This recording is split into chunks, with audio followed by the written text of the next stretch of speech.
आप सभी का स्वागत है हमारे चैनल में। आज चित्रा मुद्गल की उपन्यास गिल्ली गड़ू की समीक्षा पर चर्चा करेंगे। गिल्ली गड़ू मलयालम शब्द पक्षी से लिया गया है। इस उपन्यास में गिल्ली गड़ू उनकी पोतियों को कहा जा रहा है। चित्रा मुद्गल आधुनिक भारतीय साहित्य में एक बहुत बड़े नाम से प्रचलित हैं। सामाजिक, आर्थिक और मानवीय अधिकारों के लिए संघर्ष करने वाले विविध समुदायों, विशेषकर महिलाओं, श्रमिकों, दलितों और वंचितों व उपेक्षित बुजुर्गों के बीच रहकर इन्होंने उनके न्यायिक अधिकारों के लिए काम किया है, जिसमें गिल्ली गड़ू बुजुर्गों से संबंधित ये लघु उपन्यास है। चित्रा मुद्गल प्रतिष्ठित कहानीकार और उपन्यासकार है। इनका लिखा हुआ गिल्ली गड़ू एक लघु उपन्यास है जिसका प्रकाशन 2004 में हुआ है। यह उपन्यास आत्मकथात्मक शैली में लिखा गया है। समाज में बुजुर्गों की स्थिति का बड़ा ही कारुणिक चित्रण हुआ है। चित्रा मुद्गल का यह उपन्यास गिल्ली गड़ू में यथार्थ और समसामयिकता, स्वप्न, स्मृति और विस्मृति के कई आयामों को छूता हुआ नजर आता है। यह उपन्यास अपनी उपस्थिति दर्ज करता है। यह उपन्यास वृद्ध जीवन के तमाम अंधेरे से पर्दा उठाया है। लेखिका बुजुर्ग लोगों के प्रति बेरुखीपन और हीनता के प्रति उसके कारणों की खोज करती है। पूरा समय संवेदन के क्षण बीन करती है। यह महागाथा बनकर उभरी है। जीवन में हुए अनुभवों को लेखिका ने बड़ी ईमानदारी से चित्रित किया है। बुजुर्गों के साथ लोग कहाँ तक वफा करते हैं, इसका उजागर किया है। जीवन की मार्मिक अभिव्यक्ति चित्रा मुद्गल जी की कृति गिल्ली गड़ू में मिलती हैं। वृद्धों की समस्या हमारे समाज में बढ़ती ही जा रही है। इसके कारण उनके प्रति हमारी असंवेदनशीलता का होना है। हमारी दृष्टि संवेदनहीन हो गई है। हमारे मन में उनके प्रति आत्मीयता एवं सम्मान की भावना का ह्रास हो गया है। हम उन्हें अपने काम के लिए इस्तेमाल कर रहे हैं। हमारी नज़र उनकी धन संपत्ति पर है। हम उन्हें अपने काम के लिए प्रयुक्त करते हैं, किंतु जब उनकी निर्भरशीलता हमारे ऊपर ज़्यादा हो जाती है तब वे हमें बोझ लगने लगते हैं। ऐसे ही विषय वस्तु को आधार बनाकर लेखिका ने इस कृति का उजागर किया है। गिल्ली गड़ू में दिल दहला देने वाली पीड़ा की अनुभूति होती है। इसमें दो बुजुर्गों के अकेलेपन, दुख, दर्द, मानसिक दबाव तथा शारीरिक पीड़ा की अभिव्यक्ति मिलती है। गिल्ली गड़ू का साधारण अर्थ होता है चिड़िया। इसमें निहित चिड़ियों तथा अबोध बालिका को बुजुर्गों का सहारा मिलता है। इसमें जीवन की बहुरंगी रूपों का सहारा लेकर उसे उभारा गया है। जसवंत सिंह इस उपन्यास के मुख्य पात्र हैं, जो अवकाश प्राप्त इंजीनियर थे। इनके साथ ही विष्णु नारायण स्वामी, जो कर्नल स्वामी कहलाने लगे थे। इन दोनों पात्रों के इर्द गिर्द पूरी कहानी घूमती रहती है। जसवंत सिंह कानपुर निवासी थे। अपनी पत्नी एवं मित्र के निधन के बाद वे अकेले पड़ जाते हैं। उस पर उनकी बवासीर की बीमारी परेशान की हुई थी। वे अपने कानपुर के जायदाद की देखभाल की जिम्मेदारी सुनगुनिया को सौंप देते हैं। सुनगुनिया उनकी काफ़ी कदर करती थी। यही कारण है कि मालिक के कहने पर भी अपनी बेटी का नाम रामवती सोमवती से बदलकर कात्यायनी और कुमुदिनी आश्रय कर देती है। डॉक्टर के कहने पर वे कानपुर से दिल्ली में आते हैं। उनके मानसिक तनाव तथा अवसाद की कहानी यहाँ आते ही शुरू होती है। वे घर आकर जिम्मेदारी मिलने से तो खुश होते हैं, परंतु उन्हें जिम्मेदारी मिलती भी तो है टॉमी को सैर कराना। टॉमी को रोज सुबह सैर कराने के क्रम के लिए एक दिन वे गिर पड़ते हैं। तभी उनकी भेंट कर्नल स्वामी से होते हैं। कर्नल स्वामी उन्हें घर तक पहुंचाते हैं, परंतु इस अवसर में वे अपने घर बुलाकर चाय पिलाना चाहते हैं, किंतु यहाँ उनकी परवस्तता आड़े आ जाती है। उनके जूते घिस घिस कर पुराने पड़ चुके थे, परंतु बेटे नरेंद्र को इतनी फुर्सत ही नहीं थी कि उसकी नज़र उनके फटे जूतों पर जाती।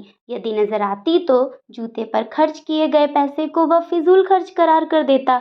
उनके फटे जूते को देखकर कर्नल स्वामी उन्हें एक जोड़ी जूते भेंट स्वरूप देते हैं।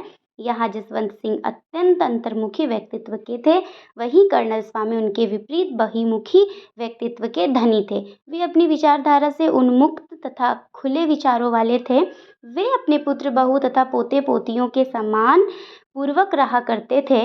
उनके बहू उनका ख्याल रखती थी तथा उनकी स्थिति भांपकर उनके अनुरूप ही भोजन बनाया करती थी। वे अपने बेटे बहू तथा पोते पोतियों के साथ खुले विचारों के साथ रह रहे थे, परंतु जसवंत सिंह को यह सुख प्राप्त न हो सकता था। कर्नल के 2 पुत्रों उनके पैसों के लालची थे। उनके 3 बेटे थे, जिनमें 2 बेटे उनके ही पैसे से फ्लैट लेते हैं, किंतु वहाँ उनके पिता के लिए जगह मिल पाना असंभव सा प्रतीत होता है। बड़ा बेटा पैसे के लालच में उन्हें अपने पास रखता है। उसकी पत्नी अपनी पुत्रियों कात्यायनी और कुमुदनियों को छोड़कर अपने नृत्य गुरु के साथ भाग जाती है। दोनों पोतियों की जिम्मेदारी कर्नल के ऊपर आ जाती है और वे अपने पेंशन का आधा हिस्सा उनकी पढ़ाई के लिए दे देते हैं और आधे हिस्से को बस्ती के गरीब बच्चों की पढ़ाई पर खर्च करते हैं। उनका बड़ा बेटा पैसे की लालच में उन्हें गला दबाकर मार डालता है। कर्नल के जीवन की इस वास्तविकता से परिचित होकर जसवंत सिंह के पैरे तले जमीन खिसक जाती है। पड़ोसी श्रीवास्तव का यह कहना है कि ऐसे कसाई औलाद से तो आदमी निपूता भला, हमें इस बात का कोई गम नहीं है कि हमारी कोई अपनी औलाद नहीं है। यह कथन औलाद वालों को एक तीर की भांति चुभती है तथा जीवन की वास्तविकताओं से हमारा परिचय करवाती है।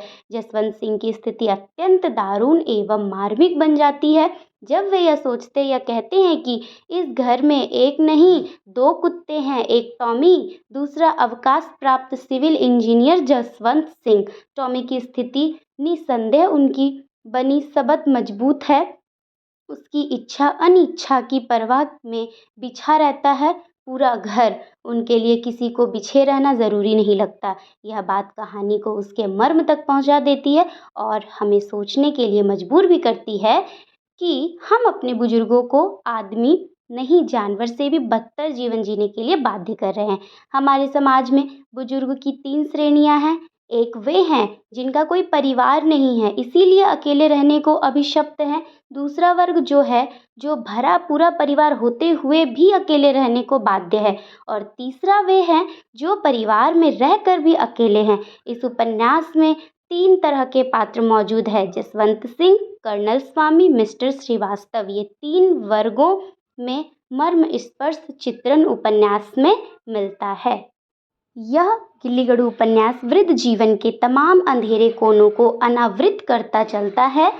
यह वृद्ध जीवन की पीड़ा की नई अभिव्यक्ति है। बाजारवाद, भूमंडलीकरण का उदारीकरण के दौर में व्यक्ति के बीच मानवीय रिश्तों का अभाव हो गया है, जिस कारण वृद्धों के प्रवास की समस्या मुंह खोले खड़ी दिखती है। बुढ़ापा जीवन की अंतिम अवस्था है। आज के नौजवान पीढ़ी के लोग कल बुढ़ापा बन जाएंगे तो हमारी आचरण उनके लिए बदलना पड़ेगा। देख सकते हैं कि बेटे के घर में जसवंत सिंह की स्थिति अत्यंत दयनीय है। वह टीवी पर अपने मनपसंद समाचार नहीं देख सकते। जसवंत सिंह अपने पोते मलय निलय के साथ खुलकर बोल या खेल नहीं सकते। जसवंत सिंह दुखी होते हैं कि उनके बेटे नरेंद्र तथा बहू सुनैना के मन में उनके प्रति कोई आत्मीयता नहीं है। जो कुछ है वह जमीन जायदाद तथा जो मृत सास के गहनों से है, उनकी संपत्ति को अपने वश करने के लिए बहू सुनैना ससुर के साथ रहने के लिए विवश है। सुनैना उनका अपमान व तिरस्कार करने का कोई भी अवसर नहीं छोड़ती और यही कारण था कि बाबू जसवंत सिंह को कभी यह आभास नहीं हुआ कि वह उनका अपना घर है। इसी सुनैना ने अपने बच्चे को भी आत्मकेंद्रित बना दिया है। ऐसे संस्कार दिए जा रहे हैं कि घुल मिल नहीं सके, केवल अपना स्वार्थ देखे। अपना बचपन कंप्यूटर, टीवी, मोबाइल और इंटरनेट पर ढूंढ रहे हैं। उनमें भावनात्मक रिश्ते नाम की चीज़ ही नहीं रह गई है। ऐसे घर परिवार में बाबू जसवंत सिंह अपने अस्तित्व को लेकर शंकित में हो उठते हैं। कानपुर के वह दिल्ली बेटे के पास अपने अकेलेपन को दूर करने के लिए आए थे, लेकिन बेटे तथा बहू के पास उनके लिए कोई समय नहीं है। एक दिन बिना सोचे समझे जसवंत सिंह पर घिनौना आरोप लगाया जाता है कि वह आस पड़ोस की लड़कियों पर बुरी नज़र रखते हैं। बहू सुनैना कहती है, अभी भी जवानी का जोश बाकी है तो दिक्कत कैसी, चले जाएं, करे रेड लाइट एरिया। कौन पेंशन कम मिलती है। फिर बेटी शालिनी के द्वारा जसवंत सिंह को पता चलता है कि नरेंद्र अमेरिका जा रहा है और अपने पिता की व्यवस्था हरिद्वार के वृद्धाश्रम आनंद निकेतन में करने वाला है। यह सब सुनकर बाबू जसवंत सिंह को धक्का सा लगता है। अपनी स्थिति को देखकर वह सोचते भी हैं, इस घर में एक नहीं दो कुत्ते हैं, एक टॉमी, दूसरा अवकाश प्राप्त सिविल इंजीनियर जसवंत सिंह। दिल्ली आकर उनकी मुलाकात कर्नल बाबू नारायण स्वामी से हुई थी, जो उनके मित्र बने थे। कर्नल स्वामी हमेशा मनगढ़ंत कहानी बनाकर जसवंत सिंह को सुनाते रहते थे कि उनका भरा पूरा परिवार है, वे अपनी पोती गिल्ली गड़ू के साथ खूब मस्ती करते हैं, उनके बेटे बहू उनका बहुत ख्याल रखते हैं, जबकि वास्तव में उनके जीवन इसके बिल्कुल विपरीत था। भरा पूरा परिवार होने के बावजूद पत्नी की मृत्यु के बाद वे 8 वर्षों से अकेले थे, क्योंकि उनके साथ रहने वाला कोई नहीं था। कई दिनों तक उन्हें कर्नल स्वामी मिलने नहीं आए, तो इसी वजह से वह उनके घर जाते हैं। वहाँ उन्हें जाने से पता चलता है कि कर्नल स्वामी की मृत्यु हो जाती है। अपने जिन बेटों की प्रशंसा करते थे वो वास्तव में पैसों के लालची थे, और इसी लालच में बेटे ने कर्नल स्वामी से मारपीट की थी। उस मारपीट के रोकने के लिए पड़ोसियों और पुलिस को बुलवाना पड़ा था। कर्नल स्वामी के जीवन पर उनकी पड़ोसी श्रीवास्तव कहती है कि ऐसे कसाई औलादों से आदमी नहीं पूछता भला। हमें इस बात का कोई गम नहीं कि हमारी कोई अपनी औलाद नहीं। कर्नल स्वामी के बारे में जानकर परिवार के प्रति उनका रहा सहा मोह भी भंग हो गया जाता है। अब उनका प्रेम बेटा बहू और बेटी की उपेक्षा कानपुर के घर में रहने वाले नौकरानी सुनगुनिया और उसके बच्चों के प्रति अधिक उमड़ता है। इतना ही नहीं, जसवंत सिंह अपनी मृत्यु के बाद अपने शव को मुखग्नि देने की जिम्मेदारी भी सुनगुनिया के बच्चों ही सौंपते हैं। कर्नल स्वामी के घर से लौटते यह तय करते हैं कि वह कानपुर लौट जाएंगे और अपनी वसीयत बदलकर कानपुर की संपत्ति सुनगुनिया के नाम कर देंगे। यह सब सोचकर वे सुनगुनिया को कानपुर फ़ोन करते हैं और कहते हैं कि वे जीवन का नया पड़ाव सुनगुनिया तथा उसके बच्चों के साथ जीना चाहते हैं। दोनों के रिश्ते को सुनगुनिया जो भी नाम देना चाहे उन्हें स्वीकार होगा। जसवंत बाबू के इसी निर्णय से गिल्ली गड़ू उपन्यास का समापन होता है।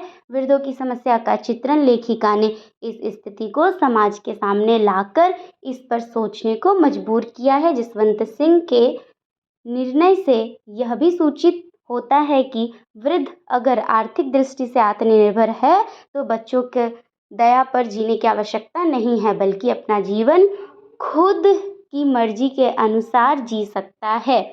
अर्थात इस कहानी का समापन यहीं पे होता है। और thanks for watching video. Thank you. Follow me.